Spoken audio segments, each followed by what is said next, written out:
ابا نکل تو نہیں گئے؟ وہ پرفیوم کی بوتل بند کر کے سنگار میں اس پہ رکھتی مخصوص ہارن اور گیٹ کھلنے کی آواز پر موبائل اور پرس اٹھا کر باہر کو بھاگی۔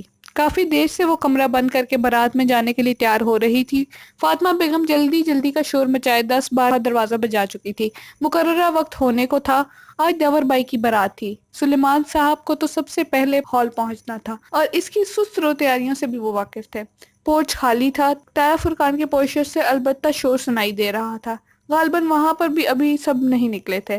اب کیا کرے؟ ابا کو فون کرے یا تایا کے گھر جا کر کسی سے لفٹ مانگے؟ وہ انہی سوچوں میں الجھتی اندر جانے کو پلٹی ہی تھی کہ کھلے گیٹ پر ہارن ہوا۔ اس نے رک کر دیکھا۔ سیاہ چمکتی اکارڈ باہر کھڑی تھی۔ اس کی ہیڈ لائٹس کافی تیز تھیں۔ حیا کی آنکھیں چندیا گئیں۔ اس نے بے اختیار ماتھے پہ ہاتھ کا سایہ بنا کر دیکھنا چاہا، تبھی ہیڈ لائٹس دھیمی ہوئیں۔ ڈرائیونگ سیٹ پر بیٹھے شخص کا چہرہ واضح ہوا۔ وہ ولید لغاری تھا۔ ساتھ فرنٹ سیٹ پر اس کے والد تھے اور پیچھے والدہ۔ السلام علیکم حیا۔ وہ دروازہ کھول کے باہر نکلا اور ایک نرم مسکراہٹ کے ساتھ اسے دیکھا۔ وہ دھیمی ہوتی ہیڈ لائٹس کی روشنی میں اس کے سامنے کھڑی تھی۔ گہرے سرخ کامدار بغیر آستینوں والا فراک جو پاؤں تک آتا تھا اور نیچے ہم رنگ تنگ پجامہ۔ فراک بہت لمبا تھا، سو پجامے کی چوڑیاں بمشکل بالشت بھر ہی دکھائی دیتی تھیں۔ گولڈن دوپٹہ گردن میں تھا اور کانوں سے لٹکتے لمبے لمبے آویزے کندھوں کو چھو رہے تھے۔ کاجل سے لبریزہ سیاہ آنکھیں اور کمر پر گرتے سیاہ بال۔ ہمیں میرج ہال کا علم نہیں ہے، انکل ہیں؟ وہ نگاہوں میں اسے جذب کرتا پوچھ رہا تھا۔ وہ پریشان سی آگے آئی، پھر اسے نظر انداز کیے لغاری صاحب کے دروازے کے ساتھ رکی۔ انکل پیراڈائز ہال جانا ہے اور شاید ابا نکل گئے ہیں، مجھے تو پتہ ہی نہیں چلا۔ وہ واقعتاً پریشان تھی۔ او، آپ کے چچا وغیرہ؟ وہ تو ابا سے بھی پہلے چلے گئے تھے۔ ٹھہریے، ابا زیادہ دور نہیں گئے ہوں گے، میں انہیں ابھی واپس۔ ارے بیٹا، وہ کیوں واپس آئیں؟ ان کا جلدی پہنچنا ضروری ہے، آپ ہمارے ساتھ آ جاؤ بیٹا، ہم نے بھی تو وہیں جانا ہے۔ ہاں بیٹا آؤ۔ مسز مہناز لغاری نے فوراً اپنی طرف کا دروازہ کھولا اور دوسری طرف ہو گئی۔ وہ چند لمحے پریشان کھڑی رہی۔ اب اگر ابا کا انتظار کرتی تو آدھا فنکشن نکل جاتا، اور اب اگر ان کے ساتھ جاتی تو ابا برا نہیں مانیں گے، یہ تو اسے یقین تھا۔ چلیں ٹھیک ہے۔ وہ ہچکچاتے ہوئے پچھلی سیٹ کی طرف بڑھ گئی۔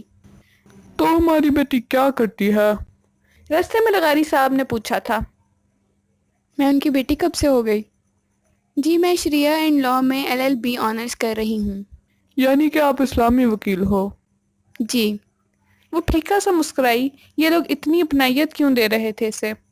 تو شریعہ اینڈ لاء کیسا سبجیکٹ ہے؟ عمیر لغاری نے بات آگے بڑھاتے ہوئے کہا۔ کیونکہ میں بنیادی طور پر ایک انجینئر ہوں، اور انجینئرنگ شروع میں بہت مشکل لگتی تھی، بعد میں آسان ہو گئی۔ مجھے شریعہ شروع میں مشکل لگتی تھی، بعد میں عادی ہو گئی۔ وہ تینوں ہنس پڑے تو اسے احساس ہوا کہ اسے خواہ ان کے ساتھ زیادہ بے تکلف نہیں ہونا چاہیے۔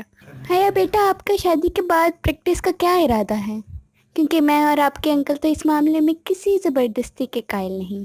ہم نے فیلڈ منتخب کرنے اور کیریئر بنانے تک ہر چیز میں اپنے بچوں کی مرضی کو مقدم رکھا ہے۔ خود ولید کو شادی کے بعد بیوی کے جاب کرنے پہ کوئی اعتراض نہیں۔ مہناز کہہ رہی تھی اور وہ ہکا بکا ان کو دیکھ رہی تھی۔ کیا معاملات اتنے آگے بڑھ چکے تھے، یا وہ اس خوش فہمی کا شکار تھے کہ ابا ان کو کبھی انکار نہیں کریں گے؟ وہ مشکل ہوں ہاں میں ان کے سوالات کا جواب دیتی وہ اس وقت پرسکون ہوئی جب میرج ہال کی بتیاں نظر آنے لگی۔ لفٹ کا شکریہ انکل۔ وہ انکل اور آنٹی کے ساتھ ہی باہر نکلی تھی۔ اسی پل لغاری انکل کا موبائل بجا تو معذرت کر کے ایک طرف چلے گئے۔ مہناز بھی ان کے پیچھے گئی۔ حیا سنیے۔ وہ جانے ہی لگی کہ ولید نے پکارا۔ وہ ابھی تک اندر سٹیئرنگ وہیل تھامے ہوئے بیٹھا تھا۔ مجھے آپ سے بات کرنی ہے۔ وہ اپنی طرف کا شیشہ نیچے کیے اس سے مخاطب تھا۔ مگر یہ مناسب نہیں ہے۔ مگر مجھے اسی رشتے کے حوالے سے بات کرنی ہے، اگر آپ 2 منٹ اندر بیٹھ کے بات سن لیں تو۔